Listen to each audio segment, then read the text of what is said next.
તો દોસ્તો ખાસ અને મહત્વપૂર્ણ માહિતી જાણી લેજો કે પરેશ ગોસ્વામીની મોટી આગાહી આવી ગઈ છે। જાણો ક્યાં સુધી રાજ્યમાં વરસાદનો વિરામ છે તે જોવા મળશે।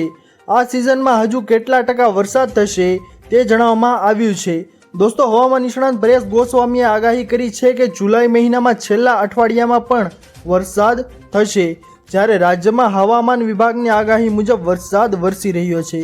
છેલ્લા 24 કલાકમાં રાજ્યમાં 92 તાલુકાઓમાં વરસાદ છે તે વરસ્યો છે, ત્યારે હવામાન નિષ્ણાત પરેશ ગોસ્વામીએ આગાહી કરી છે કે જુલાઈ મહિનાના છેલ્લા અઠવાડિયામાં પણ વરસાદ થશે અને રાજ્યના 91% વિસ્તારમાં પાકનું વાવેતર છે તે સફળતાપૂર્વક થઈ ગયું છે।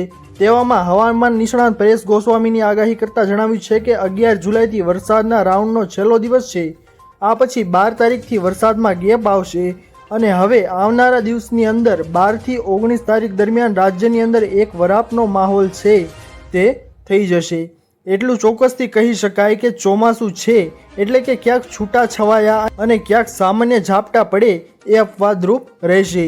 આગામી 19 તારીખ સુધી આપણે એક વરસાદમાં વિરામ જોવા મળશે અને પરેશ ગોસ્વામીએ વધુમાં જણાવ્યું છે કે જુલાઈ મહિનામાં છેલ્લા અઠવાડિયામાં પણ વરસાદ છે તે પડશે।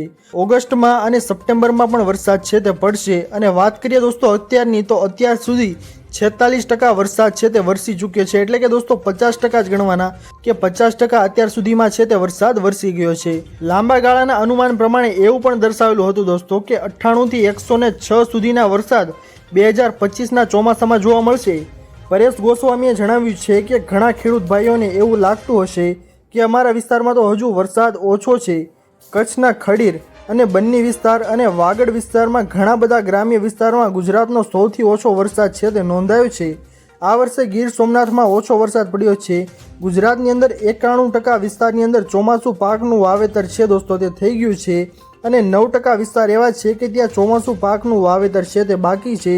પરંતુ દોસ્તો આપ સૌને જણાવી દઈએ કે 19 તારીખ સુધી આપણે એક વરસાદ છે તે વિરામ જોવા મળશે। અને હાલ પરેશ ગોસ્વામી દ્વારા જણાવવામાં આવેલું છે દોસ્તો કે 11 તારીખ એટલે કે આજરોજ જે 11 તારીખ છે ત્યાર સુધી વરસાદ છે તે વિરામ લેશે। પરંતુ દોસ્તો 19 તારીખ સુધી ઝાપટા છે તે જોવા મળશે અને હળવો મધ્યમ વરસાદ છે તે ગુજરાતમાં છૂટાછવાયા વિસ્તારોમાં પડ્યો રહેશે। દોસ્તો આપ સૌને જણાવી દઈએ કે છેલ્લા 24 કલાકમાં રાજ્યમાં 92 તાલુકામાં વરસાદ છે તે વરસી ગયો છે અને હજુ ધીમો અને મધ્યમ વરસાદ છે તે વરસવાનું ચાલુ જ છે। દોસ્તો હવામાન વિશેની અપડેટ આપ સૌને આ ચેનલના માધ્યમથી વારંવાર જણાવતા રહીશું। આપ સૌને જો આ વિડીયો પસંદ આવ્યો હોય તો વિડીયોને લાઇક કરવાનું ભૂલતા નહીં। ચેનલ પર નવા આવ્યા હો તો અમારી ચેનલ ગુજરાત ખબર 2.0 ને સબસ્ક્રાઇબ કરી અને બાજુમાં આપેલા બેલ આઇકન પણ પ્રેસ કરી દેજો, જેના લીધે આવી જ મહત્વની માહિતી આપ સૌને આ ચેનલના માધ્યમથી મળતી રહે।